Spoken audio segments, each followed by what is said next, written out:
Good morning. This is Talking Animals on WMNF. I'm Duncan Strauss, and my guest on today's show is artist, photographer, writer Claire Rosen. Rosen has cultivated a long-lauded career with much of her work reflecting a true passion for animals, animated by a sly, playful sensibility. It's hardly surprising that Rosen cites Beatrix Potter as an early influence on her visual style.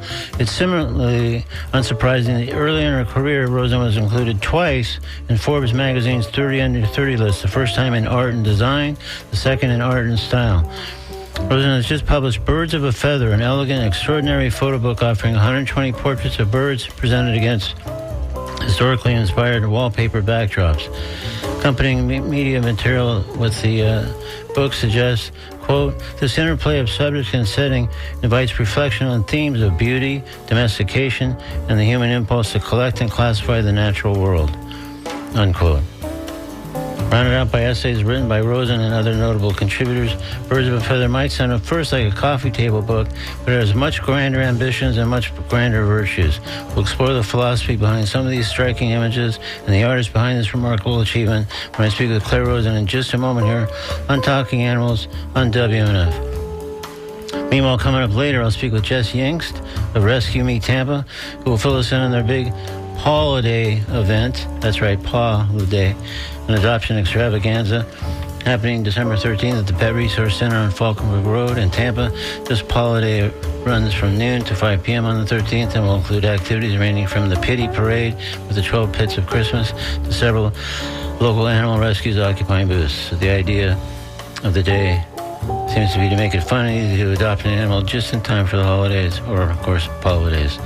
So we'll hear more about that when Jess joins us later in today's show. Right now, though, let's discuss art, photography, birds, and how those things intersect in Birds of a Feather, the new book by my guest, Claire Rosen, with a reminder that I invite you to join the conversation by calling 813-239-9663, emailing dj@wmnf.org, or texting 813-433-0885. Let's welcome Claire Rosen to Talking Animals on WMNF. Good morning, Claire. Good morning. Thank you so much for having me. Thanks for joining us, and congratulations on the book. It's really a striking piece of work, just so distinctive and elegant that I was half tempted to put on white gloves before opening the book itself. So, and I don't even own white gloves, but just felt like that. Thanks so much. I didn't want to taint the pages with fingerprints or oils or any of those things. So we'll delve into the book in a moment or two, of course. But first, I'd like to hear some of your story. An artist who specializes in depicting animals in uncommon settings doesn't arrive fully formed.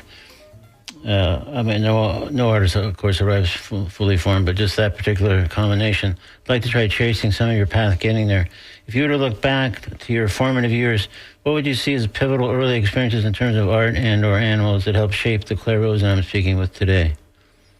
That's a great question, and I feel so strongly the thread of my artistic roots from my childhood is very clear throughout the work that I'm producing now. Almost so when I look at it, I think I couldn't really be producing other work than I am. As you mentioned in my lovely introduction, I was a big Beatrix Potter fan early on, with all of the charming anthropomorphic animals and characters in the countryside. And what I really admire about her was not only those stories which have endured such a long time in our imaginations, but also she was a really avid conservationist herself, and she used her work to advocate for the world around her in the Lake District. But I always loved animals from a very young age, not just the anthropomorphic ones. We would frequently go to the zoo, the circus, the Museum of Natural History, where my mom often jokes that I would, cry leaving because I wanted to move in and live with the animals that were there, sort of in all forms. The ones at the museum? Well, yeah, I was captivated by all of them. Yeah. Yeah, I was sort of just fascinated on every level as a child. And then... what do you think, looking back, since it's so crucial to what later happened, what do you think spoke to you about animals when you were a little kid? I mean, kids, of course, tend to like animals, but it sounded like this was more than that for you. Why?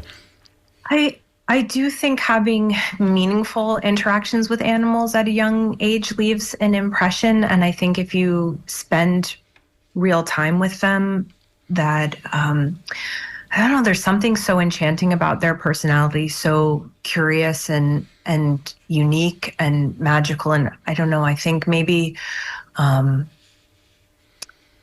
real world around me felt possibly confusing and disorienting, but I always felt very comfortable being around animals and very drawn to them. I felt, sort of more alive every time I see them. I think most animal lovers can relate to that sentiment.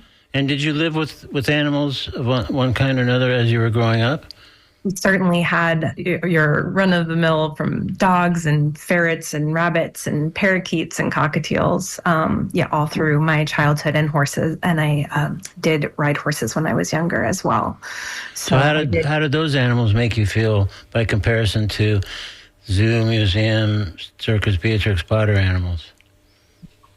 I felt equally excited to be around them. They felt like my real friends, my real kindred spirits. Yeah. And I always really appreciated their friendship, if I may.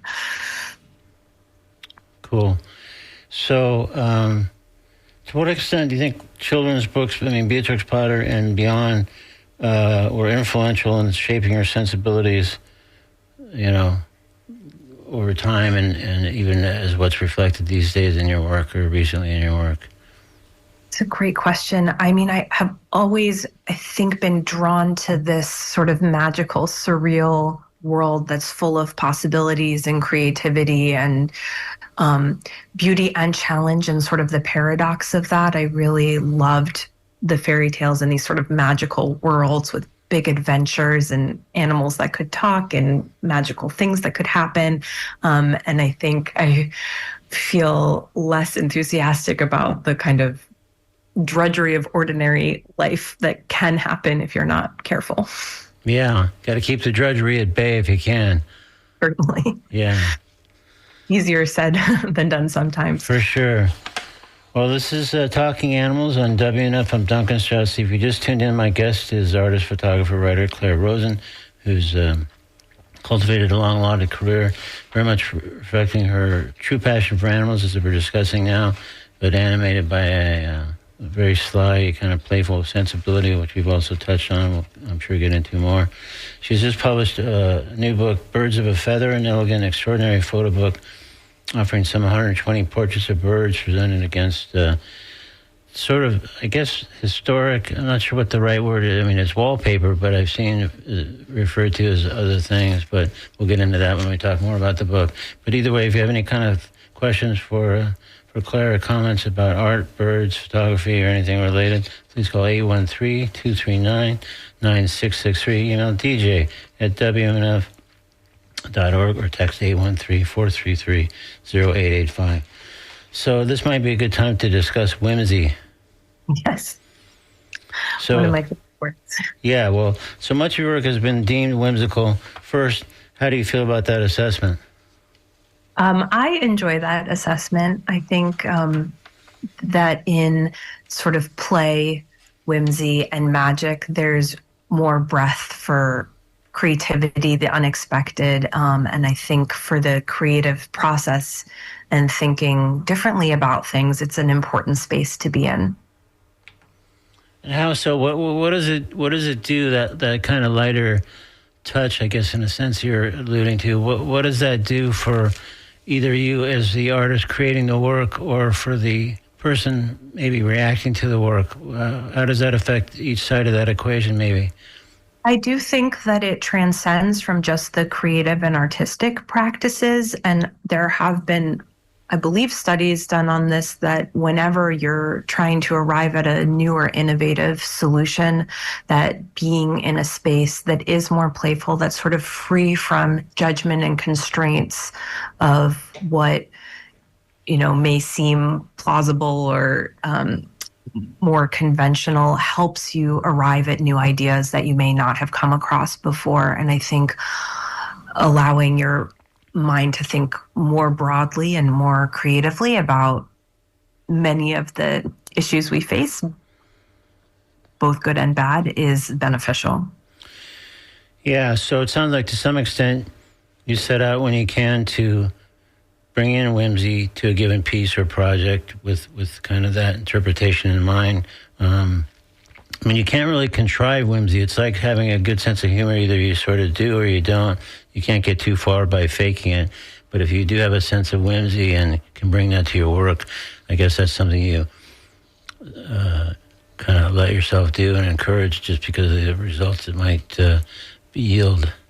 Yeah, and I also appreciate that. I think that speaks to multiple generations, that you can communicate that way with children and adults at the same time. And I really have found it more and more fulfilling to share my work with very, very young. And that's been really rewarding for me. And I love to have those conversations with younger people and to share the artwork with them. Yeah, it's great because so many things that we've loved over the years, books, movies, animation, whatever, if they can be appreciated by a kid and an adult, if not equally, at least, comparatively, that seems like those are some of the more winning pieces that have been offered to us over the years.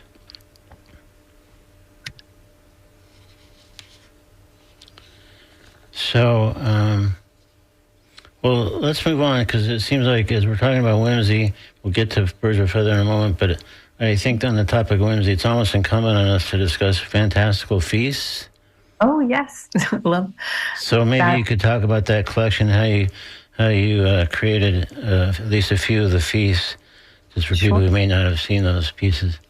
The Fantastical Feast was really the adventure of my life. It followed the start of Birds of a Feather, which I have worked on for several years, but I travel around to different places with animals and set sort of elaborate banquet feasts and tablescapes, and then the animals are invited to come and eat. And I never really know what's going to happen. They're different each time depending on the animal, but I take a lot of pictures over the course of the feast, and then the best sort of poses and images are composited in Photoshop to make one complete composition that is sort of the duration of the feast. And I work with a brilliant retoucher called Beck at the post office on making them sort of seamlessly perfect. But I've traveled to South Africa for cheetahs and starfish in Norway and honeybees here in the U.S. So really, I have a full range of table settings from tiny dollhouse furniture. And just so people can maybe picture it better, I mean, how does that work when those those cheetahs are coming to that table? Ultimately, as you say, a combination of photographs produce the final version. But how does that work? How do you get them there? What happens? What kind of, depending on the kind of animal in question, what kind of safety issues are there? And just how do you actually bring? Because it's quite a few different animals. You might even mention a few more of the animals that have been featured in Fantastical Feast, because it's quite an array. Yes. Well, luckily, food is a big motivator for most creatures. Sure. I work closely with the caretakers of the animals. In most cases, there's been very few instances where they've been sort of more wild or free range creatures, but for the most part, they have caretakers, and we sort of speak extensively ahead of time because safety is obviously paramount. Their comfort and safety, and mine secondary. But so we work out what will be the sort of safest, most comfortable way to do it. When will they be the most hungry? What space can we do it? So usually I set up the tables when the animals are not in the space. And then for some of the animals that might be considered more, not dangerous, but more dangerous, I have been in some cases on one side of a fence or in a cage myself. To take that extra safety precaution, but I do take pains to make sure that it is, not stressful for the animals and comfortable, and that most of the time they're really ecstatic about the food that they get to eat on the table. So I feel like there's always this sort of moment of uncertainty that's really charming, where they come across the table and they're sort of skeptical and looking at it. And like what's the catch, kind of? Yes, exactly. Yeah. Like imagine I like just left a ice cream sundae table out in the woods for you. Yeah. I'd wonder what the catch is also if I were. Sure. And there's usually like one brave first one. It's the striking thing to me with this project, with all of these projects, is just sort of the awareness, intelligence, and the individuality of all of these creatures that I have the privilege of working with. So there's always that sort of first brave one that like goes in first, and then everybody else sees that it's okay, and they sort of, the coast is clear, come on in. Yeah, and then the just glee in some cases of being able to enjoy the table, which I really get a kick out of. For sure. Well, we can send people to check out Fantastical Feast by visiting your website, claire-rosen.com, and you can see a lot of those feasts. So we do have a call, it looks like, so let's get someone else involved in the conversation. Hi, you're on Talking Animals with Claire Rosen. Yeah, first of all, Duncan, thank you as always for having the best animal-related show in the known universe. I still hope you're getting those checks. I do not need those checks, sir. I'm saving them up for your retirement. And okay. Yes. So I never heard of Claire, was looking at her photographs online. As a photographer myself, I can tell you that not only is her concept iconic and wonderful, but the photographs are extremely well made. You can tell that she is a professional photographer. The lighting, the color saturation, the composition, this is art. And she had just mentioned seeing the individual personalities and differences among animals that are non-human. And I would say that I wish more people would try and have feasts for animals by not having their yards poisoned, by not cutting down all native flowers, by not using leaf blowers and other internal combustion engines, by recognizing that all of us live in their habitat zone and they're starving. In Pinellas, we've had the driest 11 weeks on record, so they're also dying of thirst.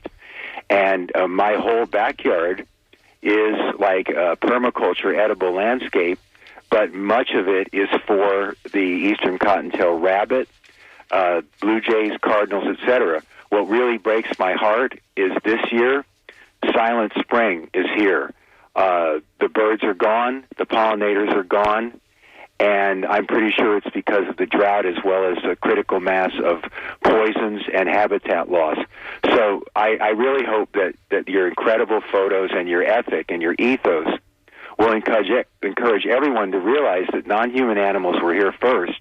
We've stolen their home from them. We're starving them and making them die of thirst. Maybe we should give them a feast in our backyard by planting the right plants, by putting out judicious amounts of bird food without creating a problem that way. And I just have to, give you all praise and hope that your book wins a Pulitzer or something. Thank you again. Thanks so much for your call. Claire, response to that, there was a lot in his...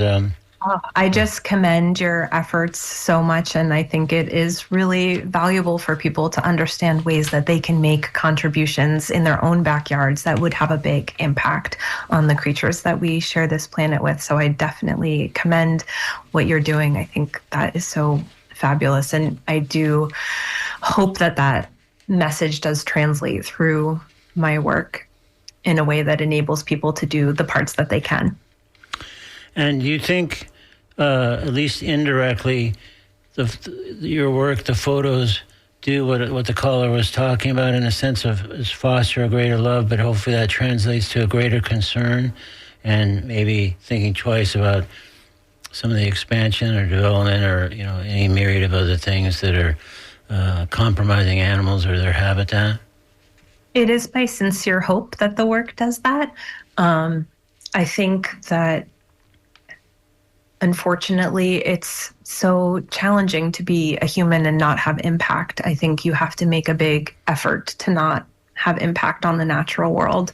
So, but I think with the more awareness and the more understanding that people have of their actions, it is my hope, and I think that people do want to do the right thing for this world. I think we need to find ways to make it easier for people to have less impact. And I think it's a collective conversation that will require quite a bit of creativity. For sure. All right, well, we're essentially here to discuss Birds of a Feather, so I guess we should get into Birds of a Feather. So first of all, I gather this involved, and you made a reference or two already to this, that it involved quite an extended gestation period. So talk about the kind of earliest beginnings of it, the seedlings, and how it was to try to plant those and get those to, be kind of what I hold in my hand today, which is a substantial piece of work in all senses of the term. Yes, I've certainly been sitting on it for a while, but the first image I made over about 13 years ago, and I think I mentioned that I had pet parakeets growing up, and I had been doing a little bit more commercial photography, and it's so funny. You watch these sort of fashion-esque pictures, and as I am developing, more and more animals are in the pictures with the people. But I had to find a toucan for an assignment, and so I had gone to a bird store, and I just was so excited about the birds, and I knew I wanted to do something with them. And a couple months went by, and I was doing a different project that had wallpaper involved in it, and there was this wallpaper with birds on it, and I had this sort of connection of, oh, well, maybe I could photograph the birds in front of wallpaper and sort of make my own bird wallpaper, if you will. So I tested out the concept with the little parakeets that I had at home, and just thought it was a really fun idea. And so I approached the pet store that I had gotten my birds from and had asked if I could set up almost like a portrait studio in their lobby. And then I found a wallpaper warehouse that allowed me to go through like heaps and heaps of the retired wallpaper samples that they send to showrooms. So I must have walked out with maybe 200 different patterns, and I had sort of gravitated towards ones that were reproductions from mostly the Victorian era period of time. And so I went with all my patterns and set up, and I just really had the most thrilling day working with all of these beauties. And I think, as I said in the book, it sort of started out as this aesthetic exploration because I was so drawn to how beautiful they were and matching them with the backgrounds in this aesthetic way. But as I photographed them, just really being struck by their different personalities and just really enjoying working with them sort of evolved my thinking, coupled with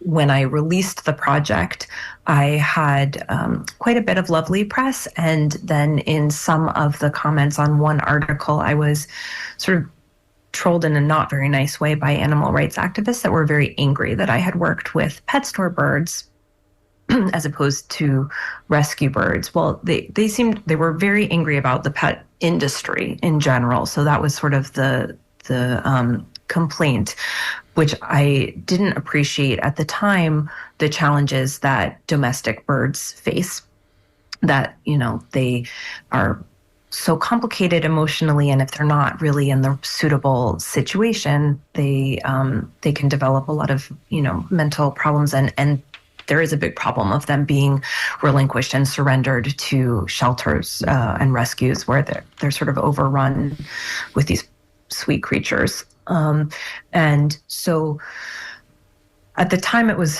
a bit upsetting to have that response to the work. I think, obviously I considered myself an animal lover, and would you say this kind of caught you off guard, this point of view? It definitely wasn't something I had heard before, especially sort of having pets that I loved through my whole childhood. I didn't really have that perspective. And in and it really changed the whole conceptual nature of the project for me, and really the way I thought about animals in general. Like, I think I mentioned my childhood love of going to the circus, for example, like of really enjoying being around animals, but not necessarily really thinking about what was in their very best interest. And sort of shifting the way I thought about what was best for them and what loving animals actually means. And I think in hindsight, it was really it was a really transformational thing for the way I thought about my work and myself in general. But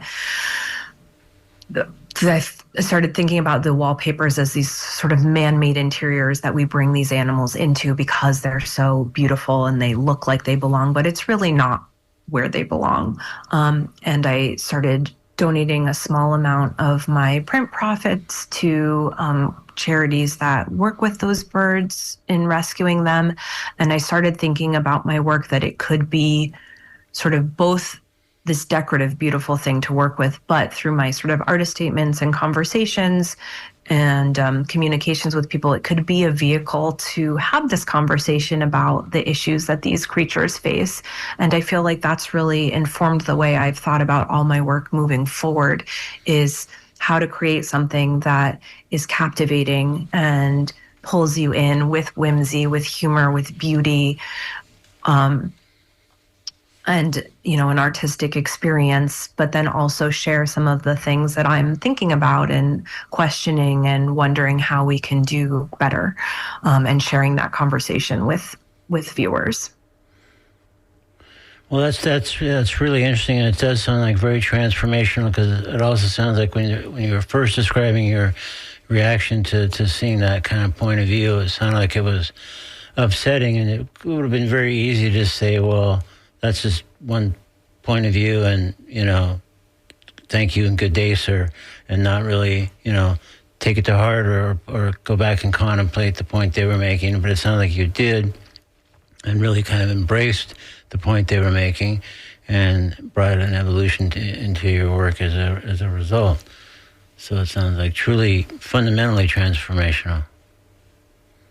Yeah, and I think that we've moved a bit far away from sort of kind conversations around topics that are challenging. So I think that a move back towards that with more sort of understanding and empathy would be helpful. For sure. Let me let folks know again, you may have just tuned in recently. This is Talking Animals on WNF. I'm Duncan Strauss. My guest is Claire Rosen, an acclaimed photographer and artist who just published Birds of a Feather, a remarkable photo book offering 120 portraits of birds against striking kind of wallpaper backdrops. If you'd like to ask Claire a question or offer a comment, please call 813-239-9663. Email dj@wnf.org or text 813-433-0885. And in the meantime, if you have access to any kind of device, if you want to check out some of her work that we're talking about and have talked about, go to claire-rosen.com. And as one of our earlier caller sort of marveled, you'll see some pretty incredible photography and animals all at once. So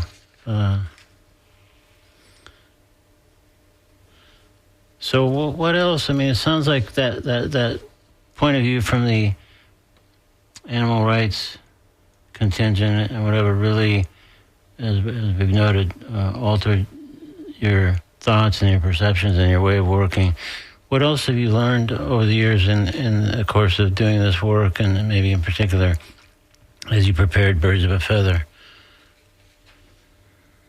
I think a lot of the challenges that we face today are pretty complicated and nuanced, and I feel like always prepared to learn more and to try to understand the wider sort of scope of the issues that we face and just how interconnected everything is.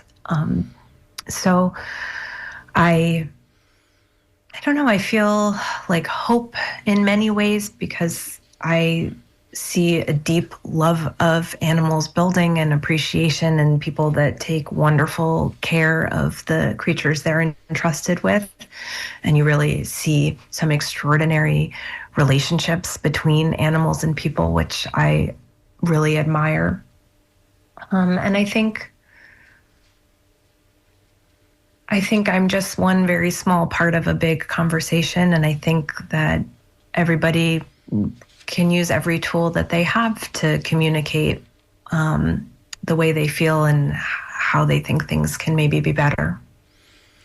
Yeah, well, as someone who's devoted to capturing and depicting animals, I mean, you can certainly, I think, alter the conversation in one way or another by how you present those or by what the next project might be or any kind of variation thereof. And with that... Yeah, I do think... Oh, sorry. No, I was just going to say... please. That I think that people respond to different things. So what may move one person will not necessarily move another. So I think we need all of the ways to share and advocate for more care for these creatures. For sure. All right, let's take another call. And hi, you're on Talking Animal with Claire Rosen. Hey, thank you for taking my call. My name is Mike. I'm from Sarasota. Hi, Mike. I was just following up on what the previous caller was mentioning. He talked about a silent spring this year. And I have just a question for you. I've become aware that our lovely Florida Fish and Wildlife Commission spends hundreds of millions of dollars a year spraying lakes and streams and springs and like that with herbicides. And their purpose on this is to clear plants out of the way for the pleasure of recreational boaters. But a side effect of this, as you might imagine, is that all these herbicides, they also act as pesticides and actually pure out poisons. And they have devastating effects. Now, this is what I'm told. Devastating effects on the reptiles, the amphibians, the snakes, and even and the mammals and birds that feed upon them or that happen to be in the area. So I was just curious. I just wanted to ask you a question because I don't know the media this well. I'd like to bring this to the attention of an investigative media journalist. I was wondering if you have any recommendations on who would be good for this. This will take some work to do because I'll have to plow through some records. But who would be a good in Florida to take a look at this? Well, there's probably several, but one that comes to mind immediately is Max Chesnes at the Tampa Bay Times, who does a lot of environmental and related reporting, but does some good investigative work as well. So you might try to look up him. I think he's readily accessible. I don't have his email, but I mean, I think you could take 2 seconds and find his email and write him about this exact topic. Okay, I'll look into that. And it was Chesnes, Chesnas? Nes, I believe. Chesnes, I believe. Max, yeah. Well, thank you very much. Have a good day. Okay, thanks for calling. Or maybe he should have a dinner party for Fish and Wildlife and bring some of the animals that are affected. There you go. And then have you add to your fantastic feast tableau. What's happening? Variation of it. Yeah.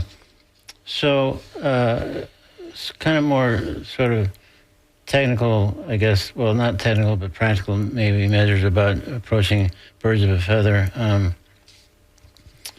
In the initial stages of working on it, what was your process for determining which birds to include? Obviously, you know, the very beginning was your parakeets. But when you said, hey, I'm going to expand this, like, do you have any sense of how expanded it would become, or? No, not at all. The project, I thought, would have just been the sort of domestic parrots that I had come across and sort of small songbirds. And I had thought that I had sort of completed the project.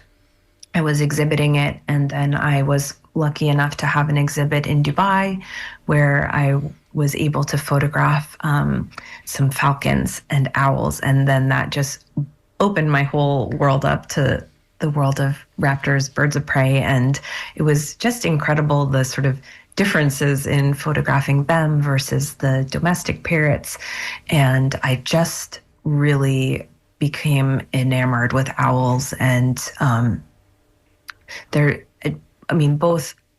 all of them are intelligent, but just the way owls, I feel like, connect with you and really lock into what you're doing felt so special. And then learning about the issues that they face with, habitat loss and the poisoning of pests and a sort of pest control method, and, all of the issues that they struggle with, sort of added another chapter for me. And so it was a couple years in between the first start of that when I was sort of reinvigorated with the owl project.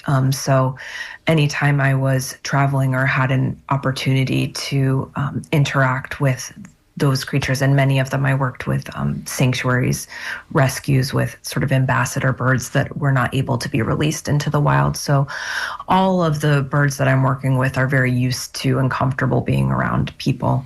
Well, that answers kind of another follow-up question I had, especially relative to our conversation about what got you thinking differently when the animal rights contingent weighed in, is like what the where do the birds of prey come from? But it sounded like they came from sanctuaries or wildlife refuges where they're not going to be released into the wild. So photographing them didn't compromise them at all, or get into any of the issues that were raised philosophically previously. And I have to say, like, you cannot direct birds like people. If they don't want to participate, they don't. And there are definitely times where they're not interested and we don't make the pictures. So it does feel like a real collaboration, which feels very special. And then again, I thought, okay, we've, sort of finished this chapter on the project. And it was several years later, and COVID struck and we couldn't go anywhere. And I photographed all of my neighbors' chickens and ducks. So that was in these sort of outdoor makeshift studios, and they are so funny. So that was a really charming additional part. So then it was like sort of these 3 volumes, if you will, of work. And I feel like I learned something differently each time, and thinking about the things that ducks and chickens face. And so I thought it was time to put the whole thing together and sort of close the book. Compile it all and wrap it up. Yeah. Yeah. So the book includes that just breadth of work. Yeah. All right. Looks like we might have another caller. Let's invite them in the conversation. Hi, you're on Talking Animals with Claire Rosen on WMNF. Hey, so is it called Birds of a Feather? Correct. So my question is, have you contemplated the old cliche, the old farmer's cliche of birds of a feather flock together? Can you explain a little bit more what you mean? It's just an very old farmer's cliche of birds. It goes, birds of a feather flock together. I've been using it lately. Yeah. So that is where the title came from. And I think my intention behind that was just sort of that we're all not that different. And that across all of these different types of animals, the sort of unifying point is their sort of personality and character, and that they are unique, but we're all, we all need the same things. Right. All right, cool. Well, thanks for your call. Thank you very much. Thank you very much. So, I'm not sure who's flocking together there exactly, but there may not be birds.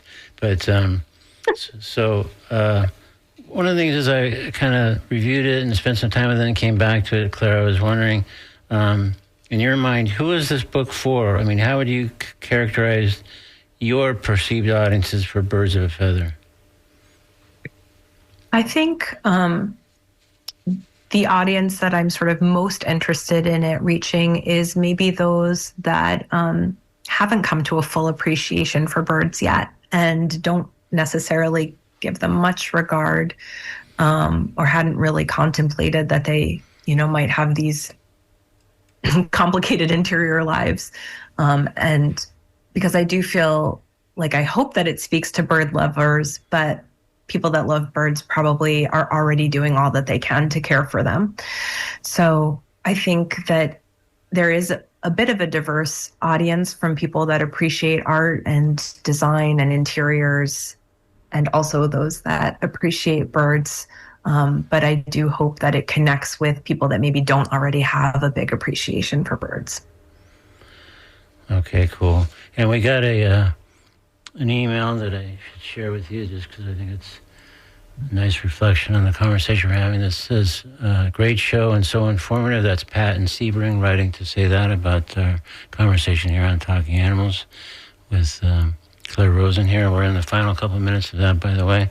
And while we're sort of at the audience and kind of who it's for, how would you characterize the book itself? As I mentioned in the intro, calling it a coffee table book just doesn't seem right at all, does not do this thing justice at all. But I'm not sure what the right term or characterization would be. Well, thank you for that. I worked with Caleb at Luminosity Lab, who's a lovely designer and a creative consultant that I've worked with for a really long time, Beth at Mercury Lab. And a lot of friends had input along the way in hoping and trying to build an object that felt a bit more than a book, but hopefully like a piece of art itself.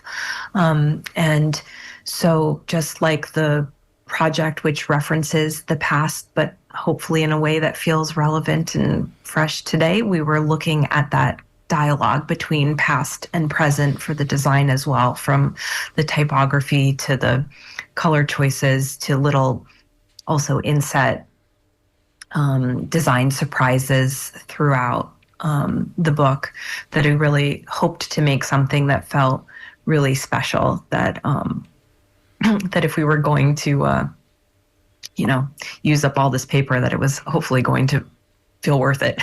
For sure.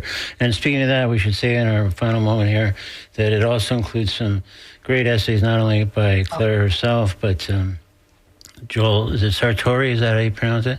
Mm-hmm. Yeah. Who does the photo art. Yeah. He's been photographing every species he can for years and years, and it's quite remarkable. So therefore, what he had to say about Claire Rosen, I thought was quite remarkable. And there's also a piece by the curator of at the Metropolitan Museum of Art in New York, kind of placing the work in a historic context, among other things. So there's really a lot to this book, and I'm not suggesting anything that should be done or not done, just because we can't do that. But if I'm just saying I might get one or more for people for the holidays, and I assume you can only get it probably through your website, right? Yes. Okay, so again, that's Claire-Rosen.com. And again, we're sort of wrapping up here, Claire. I'm sorry to say. It's been so great speaking with you. Oh, thanks so much. I really enjoyed being here. Yeah, me too. And again, the book is Birds of a Feather. And add your own joke here if you'd like. But, and Claire, thanks so much for joining us today on Talking Animals. And good luck with the book. And we'll see what the next project is. I'm already curious to see what the next one is. Well, thank you very much. I really appreciate it. Thank you.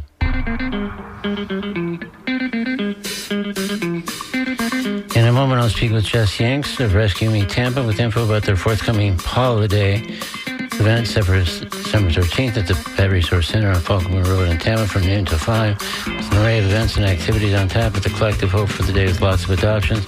We'll hear from Jess in a moment on Talking Animals on WN. Right now, we're going to step into the comedy corner with part of a piece selected with some of Claire Rosen's birds in mind. Here's Owls from Matt Bronger in today's comedy corner on Talking Animals on WMNF. Anyway, Harry Potter. I like them. I like the books. I like the movies. But I think they send the wrong message to our kids. And that's that it's okay to own an owl for a pet. No. Okay? I'm from Oregon. I know. Owls are made of claws, feathers, and hatred. That's it. Like, owls don't give a crap. You ever look at an owl? The rage and hatred in his eyes? Up in a tree, like, who's next to die? It's you, mouse. Ow! And I'm back, hating everything that lives. But the kids want owls. Look, I know a lot of you guys are like, nuts to you, I'm getting an owl. Don't do it, okay? Because a friend of mine was driving once after a storm, and he found a baby owl that fell out of a tree, right? A baby owl. Can you imagine anything cuter than a baby owl? Like, don't hurt your brain. It's impossible, all right? Not even a kitten with an eye patch is cuter than a baby owl. And that's cute. Little pirate kitten, right? So my friend my friend gets it home, and he calls the Humane Society. He's like, hey, I found a baby owl. How do I raise it? And the guy's like, let it go, dummy. The Humane Society called him a dummy. Like, their name means the Be Nice Society. You know they weren't messing around, you know? But they told him this. They said an owl that you raise in captivity will never stop trying to attack you. And it knows it's you. It knows who you are. Imagine having this animal in your house growing strong off its hatred of you. Just sitting in a cage doing owl prison exercises, getting ready. Like waiting for that day he makes his Hannibal Lecter-like escape wearing another owl's face. Surprise! I'm not the good owl. Death! Like you come home, he's taunting you. You've had a hard day at work, coming home, and you see this. Hey, how's it going, buddy? Yeah, it's me, your owl. Didn't get that promotion, huh? That sucks. Know what else sucks? I'm gonna kill you when I get out. Oh, you're gonna hide from me? You can never hide. My head goes all the way around. You're dead. All right, stay loose. Prepare for war. Stay loose. Thank you, guys. All right, that was Matt Bronger in today's Comedy Corner with part of a piece called Owls, taken from an appearance on The Letterman Show. Now it's time to talk with Jess Yanks of Rescue Me Tampa with info about their forthcoming Paula Day event set for December 13th. Let's hear more right now from her by welcoming Jess Yanks to Talking Animals on WMNF. Good morning, Jess. Good morning. Thank you for having me. Absolutely. Thanks for joining us on Talking Animals. First, maybe you could provide a brief overview of Rescue Me Tampa, like its history, mission, and so on. Yeah, I'm with Rescue Me Tampa Shelter Dogs. We post and help the homeless dogs and cats at the Hillsborough County Animal Services, which is the Pet Resource Center out on Falkenberg Road in Tampa. And what we do is we've been doing this for about 15 years now already. And to date, we've saved over 50,000 animals. So we're pretty proud of that. Most of them have been heading to the euthanasia list due to our overpopulation. So just to give you a little bit of an idea, we all work full-time jobs, have families, but this is kind of our passion and where we put our free time into saving these animals. That's fantastic. All right, well, as an example of the kind of great work that you guys are doing that you just described, let's dive into Paula Day, the third annual one, I believe. So give me the lowdown. We've hit some basics so far, like it's December 13th at the Pet Resource Center on Falkenberg Road. It's from noon to 5, but it appears to be jam-packed with fun activities and rescue groups and more. Though fundamentally, of course, it's an adoption event. So can you describe some highlights or some elements that people should be aware of? Yeah, absolutely. So we'll be out there all day. The event is from 12 to 5. You can adopt that day. You're welcome to sign up to be a foster. We're going to have a pity parade with the 12 Pits of Christmas. We're also going to have... And can you describe that? Because people may or may not be picturing that as properly as they should. So can you describe what that actually involves? Yeah. So instead of the 12 days of Christmas, we're going to have the 12 dogs of Christmas, and they're going to be pit bulls and some mixes that are wonderful pets, have been temperament tested by us, and they're looking and ready to find their home. So we're going to give them a little bit of a parade and dress them up, and hope we can maybe get some of them in homes for Christmas. So that'll be happening. We'll also have all members of our team there. We're also going to be feeding the dogs turkey meatballs. And we're also going to be having stockings and treats and toys for every animal in the shelter. Currently, we're sitting at about 400 animals in our shelter. Wow. We also, yeah. That's way too many. It's way too many. We're extremely overpopulated. So spay and neuter is our big mission. If anybody out here listening needs help with that, is overpopulated in their own home, reach out to us on Facebook, Rescue Me Tampa Shelter Dogs. We will find you help to get your animals spayed or neutered for free. Reach out to us. We will help. Well, that's fantastic. And on a related note, I understand, I think there will be several booths at the event that features rescue groups and others as well. Can you touch on that maybe, Jess? Yes, we're going to have some educational booths out there. We're going to have Chloe's Promise, a rescue in Tampa. We're going to have the Urgent Cats of Tampa Bay, which is our sister page who posts all of the urgent cats at the shelter. St. Francis will be there. McNeely's Family Rescue. Our own Pet Resource Center will have some information. The Pet Resource Foundation, Rugaz Rescue, Animal Lovers, and then, of course, we'll have our own Rescue Me Tampa booth. We're also looking to have Lucky Puppy Nails there, and who will give all the adopted shelter dogs nail trims as they walk out the door. Wow, this sounds super deluxe. And so if anybody is, maybe driving around, heard part of it, but didn't get all the lowdown or basic details, should they go to your the Rescue Me Tampa Facebook page for information, or what's the best source of details for people who want to find out more or plug their if they missed something while they were driving around? Yep, hit us up on the Rescue Me Tampa Facebook page. There's also a list there of our Amazon wish list. We're collecting donations that go directly to the shelter dogs and cats. But any questions or anyone who would like more information or wants to offer anything to the event, please reach out to us. We need everyone to help us and everyone to be involved and help us save these animals. Cool. And let me ask you this, Jess, real quick, in our final moment, probably. What's involved in adopting an animal at the event? I mean, is there paperwork? Is there a fee, or is that waived? Or like, how does someone, if they say, "Yeah, I found a dog at the holiday event that Rescue Me Tampa put on, and here's what I did to take that animal home to my house, my family." Yep, there is some paperwork involved. You need to have some proof of identity to adopt a dog. Mm-hmm. Most adoption fees are waived or very minimal, $25. And you can take that animal home that day. The animal will be spayed and neutered, have all of its vaccinations, and given a clean bill of health as it walks out that door.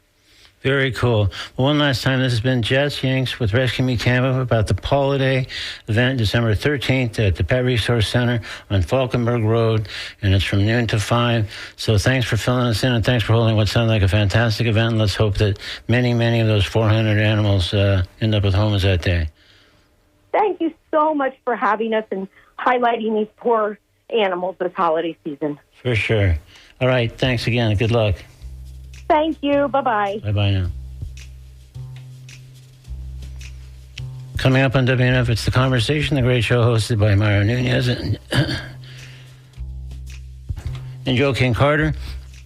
After that, it's The Scoop, WNF's brief news recap. Then we shift back to music programming with Sam Ball holding forth from 1 to 3, followed by Nancy C. hosting the Traffic Jam from 3 to 6 p.m. And just more great music programming after that here on 88.5 WNF. Meanwhile, on this show, at the moment, as a prize for Name That Animal Tune, I'll be offering something from the Talking Animals Vault. The first person that calls 813-239-9663 and correctly identifies this animal song is Name That Animal Tune on Talking Animals, based partly, of course, on our book Birds of a Feather here with Claire Rosen. Talking Animals on WNF.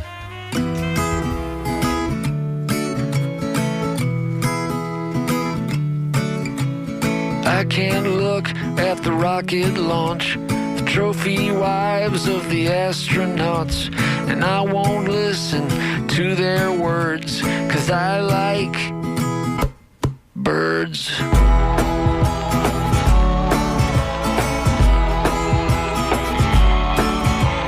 I don't care. All right, if someone can name an animal team, we'll take it off the air because we have just about reached the end of today's edition of Talking Animals on WMNF. Thanks for listening, and thanks for a nice guest, Claire Rosen and Jesse Yanks.